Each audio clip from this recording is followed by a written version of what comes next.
You are listening to the one and only Visionaries Wrestling Network, envisioning excellence and providing your perfect podcast experience. This is Banned from Ringside. Ditch that 9 to 5. It's time to feel alive. Hello, Marks. Welcome to the Banned from Ringside podcast. Tonight is a special episode of the Banned from Ringside podcast because tonight we have a guest coming up on June 20th at the Grandal Theater in St. Louis, Missouri. We're going to have a Wrestling at the Grandal event, and one of the stars of that event is Elayna Black, and we're happy to have Elayna Black on the podcast. How are you, Elayna? I'm great. How are you? I'm doing good tonight. Thank you so much for coming on the podcast tonight. We're going to have a bunch of the superstars from the Wrestling at the Grandal event, and you're our first one, so thanks for showing up. I understand. Absolutely. Thank you so much for having me. Sure, yeah. I understand that you have a pretty interesting story about how you got into wrestling. Why don't you tell our listeners about that a little bit? Yeah, so when I was about 8, I have a younger brother. He's like 3 years younger than me. Him and my dad got into it around that time, and I didn't really care too much until like about a few months in. I realized like, oh, I think this is cool too.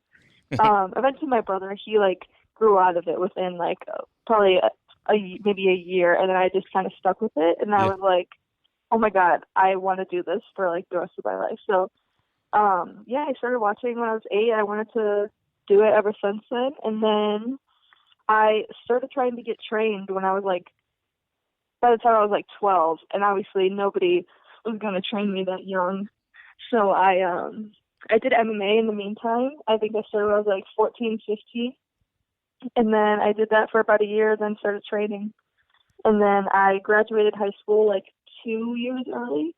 Because when I started training, I wasn't able to drive or anything at the time, and my mom had to drive me every night, and it was like 45 minutes from our house, and so we would train until like sometimes like 2 a.m. So I was like, there's no way I can do both of this at the same time. So I went to high school till freshman year, and then after that I switched to online school, and then I graduated like 2 years early, and then I started training with Bryce Benjamin then, and then just started having matches in 2018. So you graduated high school early with the intent to start training pro wrestling? Yes. That was the only intent. It wasn't like, oh, I'm going to go to college early. You wanted to start training for pro wrestling. Yeah, that's really all I wanted to do. And then after I graduated, I thought maybe, my parents going to try to push me in the direction, maybe do some college. And I tried that for like a week, and then I was like, this is not going to happen, so never mind. Yeah. So does your brother did he still grow out? Is he still growing out of it? Does he not watch it anymore, even though his big sister's? Yeah, he hasn't watched it since then. I mean, he's come to some of my shows, but he has literally no interest in it. And this is in Chicago, Illinois, right? Yes. Yeah, that is quite the story. And so your first match was in 2018, and how many people was that in front of? Do you remember who you had the match against? Actually, it's my trainer and then some of the guys that I train with. It was 2-on-2. I was with Pariah, just a guy I trained with. We wrestled my trainer, Bryce Benjamin, and another guy I trained with named Warbear. I ended up turning heel in my first match and then joining them, so we created a little faction there. But it was a heel turn in your first match, huh? Yes. No looking back ever since then. But it was like, I think it was only like 25 minutes from my house, and I had a lot of family there. So I had, maybe like 10 members of my family, and then it wasn't that small of a crowd. I think maybe like 100 people. Did you have butterflies? I was so nervous. I thought I was going to throw up. I was like pacing around the room, like sweating, and I also like didn't know that was going to be my first match. I thought I was just doing like just a spot, which all my family came to go see that, and then it ended up being like a cancellation. So like literally, and like an hour before the show, was supposed to start. They're like, "You want to just have your match tonight?" And I was like, "Yeah, sure." All my family was already there. I wasn't ready. But it's definitely not how I thought the night was going to go. Yeah, It's like cried before and after. that's probably that's probably better than having a bunch of weeks leading up to it to get nervous about it. You only had an hour to be nervous about it. Yeah, exactly. I'm grateful in the long run. Yeah. Where else have you wrestled besides Chicago? I wrestled in Missouri, obviously, Iowa, Minnesota, Indiana. I know I'm missing a few, but pretty much not everywhere, but a lot in the Midwest. Yeah, well, that's a lot of And places for Kansas. just 2 years into it. Yeah, and I was supposed to wrestle in Florida, but obviously change of plans over these past few weeks. But hopefully I'm looking to get out some more places soon. Yeah, and you can find Elayna Black. That's Elayna Black. Instagram handle is @Elayna Black. Twitter handle is @Elayna Black. And if you go check her out, if you haven't checked her out yet, she has an interesting character. I know how I would describe it, but I want to hear how you describe it. I guess it's kind of just stuff I've always been interested in, like tarot cards and stuff like that. I just found, I remember reading about it, watching a video about tarot cards before I even had before I even started wrestling matches. And I was like, oh, this is cool. So I was learning it and looking into it on my own time. And then I realized, well, I don't see anybody else using this in their gimmick, at least as of right now. So I kind of took that and ran with it.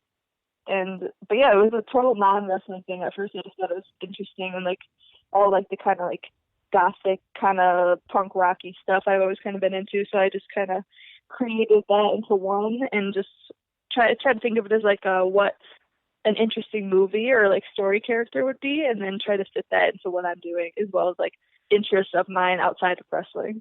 Yeah, it definitely seems like your character is pretty rounded out pretty well for just, you've only been around for 2 years wrestling professionally, so that is pretty cool. Thank you. Who are some of your favorite opponents to go against? I feel like I have so many for so many different reasons. Obviously, I feel top of the list, I love wrestling Blair Onyx because she's my best friend, and we work so well together in and out of the ring. So it's always so much fun when we get to have matches together.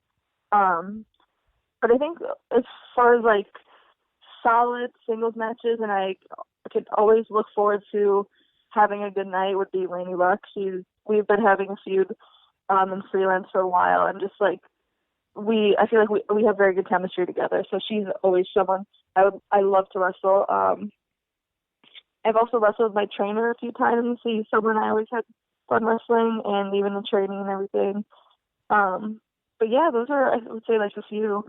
I feel like I've had a lot of matches with a lot of different people who I have enjoyed for different reasons, but I feel like me and Lainey definitely, at least right now, have a good thing going. And she's going to be at the Grandal Theater also on June the 20th, right? Yes. This is what I always feel like asking wrestlers. Did you choose your own finisher, or did somebody suggest it to you? No, I did choose mine. And what do you call it?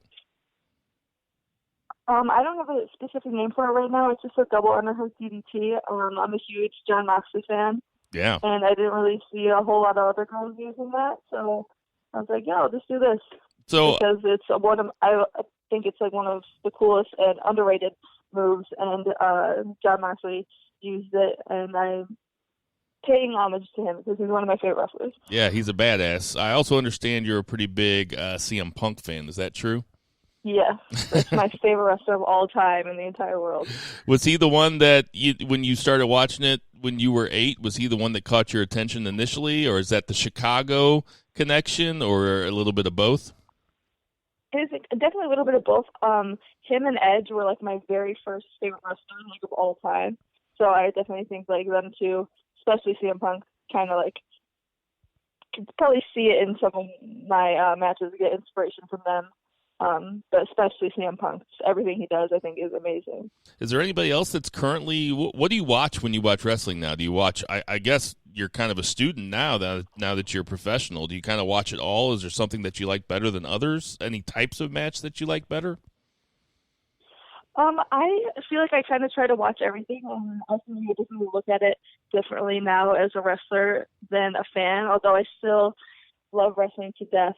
And I hope I could always have that like deep-rooted fan in me that I've always been, because I feel like if you lose that, then what's the point? So Right. hopefully I can stick having that little fan inside of me forever. But yeah, right now I just try to watch everything I can. I have IWTV, so I like to keep up with what's going on and just see who's doing what and like people, peers around me and stuff like that. But I think honestly, my favorite types of wrestling, at least right now, I like the very like Will Ospreay, Ricochet, all those kind of guys, all the flippy stuff. I think is so entertaining. I think it's because I can't do that. Yeah. It's something I would love to do, but it's just I don't think it's what fits me, and it's something I am is in my range of abilities. So I think that's super cool just to watch because I can't do it myself. So love to watch other people do it. I feel like I love a lot of different types of wrestling for different reasons, but I think at least right now at this phase in my life, I love watching all the flippy guys. I also been super into hardcore wrestling lately, which is something I'm definitely looking forward to doing. Sometime I would love to have any type of hardcore match. Like a death match type one thing? One of my goals for the year. Yeah, or just like, like street fight or no DQ or anything like that. I just love to TLC matches, whatever. I just love that kind of wrestling, especially lately. So I would definitely love to do that sometime this year. But yeah, I just kind of try to watch everything and just know at least what everybody's doing and like just keeping up with everything. And also just old wrestling, just Thor and like the CM Punk Summer of Punk DVDs are some of like the Ring of Honor ones are some of my favorite matches of all time. So I watch those a lot and just try to pick up little things, little tips and tricks. Is there anybody that before you started training and you were like, this guy or gal's not really for me, I don't like their style, and now that you've gone through the training and now that you're professional, that you look at them and you think, wow, that person's actually really good? I don't think there's anyone really that I never really liked. Because I feel like I've just never not had a bit like, oh, I hate that wrestler or whatever. I just feel like I've always had like appreciation for most wrestlers in general. But Randy Orton, I've realized, especially lately, I was never not a fan of him. Like I always remember growing up and like liking his matches and stuff like that. But I don't think I ever appreciated him as much as I do now, because now I watch him, like even like to this day, he's been wrestling for how long now? Like every time I watch him, I'm just like amazed by like everything he does. And it's like, I think it's little things that like myself as just a fan would have been able to pick up on or realize and appreciate. But now like I watch him like, this man's literally a genius. Like everything he does is so perfect. Yeah, and he's from St. Louis too. He's the hometown hero where I'm from. Do you think that we'll ever see CM Punk in the wrestling ring ever again? Oh, I don't know. I feel like that's such a hard question. I know. I feel like there's like, never say never. I feel like that's such a cliche thing to say, but I mean, it's up to him what makes him happy. I feel like there are a lot of different opportunities now than there was when he quit or retired 6 years, however many years ago it was, 2014. I don't know. I feel like you never know. I feel like it could be awesome, but if it never happened, that would also be okay. I feel like it's up to him and what he wants, and I don't know. I guess like you said, you never know. There's people in the WWE now who you thought once they quit, they were never going to come back, and crazy scenarios that I feel like you might think it'll never happen, and then it does. So I don't know, but either way, I'm happy with it. Yeah, like the guy you just mentioned, Edge. We never thought we'd see him again, and he just wrestled the other night at WrestleMania. What do you set when you're thinking about goals for yourself? Do you set short-term or long-term goals, or do you do both, or are you just one day at a time? Are you like, someday I want to be, here, or I'd like to be here, or are you just like, like you just said earlier, in a year, within the next year, one of my goals for the year is I'd like to be in a death match? Yeah, I think for a while, and I think it is a little bit of both, but I think for a while I only was setting long-term goals. It was like, oh, I want to get signed to a good company and become a successful wrestler, and all these kind of just like big umbrella goals. But I think lately I've been really focusing on just like short-term goals and like even just like weekly, like what I want to accomplish this week to get here by next week. I think that makes it easier, especially at a time like this where everything's crazy and, you know, you got to kind of figure out a new schedule and new normal and stuff like that. So just working towards things every day. Like, yeah, like you said, I have goals for the year, but no, I've been working towards short-term goals, even if that's just like a new gym schedule or a new meal plan or just maybe a match I want to watch or something I want to learn like this week or a company I want to be at in a few months. But no, I definitely have I started journaling again recently, which is something I used to do, but kind of fell off, but been picking back that up and just, focusing on like the smaller goals. Well, that's great. And you've already wrestled in Glory Pro. So that's already been achieved, right? Yeah, that was one of my gold companies for a while before I even started having matches. So it's been super cool. I love everybody there, and I always have so much fun. Definitely one of my favorite shows to go to. Yeah, they're awesome. How was shooting in the Grandal Theater? Not very many people have been in there yet. I haven't been in there yet. You know, a friend of ours who's putting together the show has talked about how great it is. What was your impression of the Grandal Theater? I thought it was so beautiful. It was definitely one of like the most venues that I've ever been in. It was like I just kept like when we were filming stuff and taking photos and all that stuff. Even though it was like an empty arena besides like those of us that were there to do the shoot, I was just kind of looking around, like trying to like picture it filled with fans, and it's going to be such a cool day. Just the environment and like everybody's worked so hard already going into it. And I just can't wait to see everybody accomplish what they want to do at that show and all the fans that get to be there to experience it. But it was definitely a beautiful, beautiful venue. Well, we are definitely looking forward to it. That is June 20th at the Grandal Theater in St. Louis, Missouri. For tickets and more info, go to www.grandalwrestling.com. That's GRANDEL. And we'll be looking for Elayna Black there. Elayna, thank you so much for joining us on Band from Ringside. Absolutely. Thank you. This is Band from Ringside.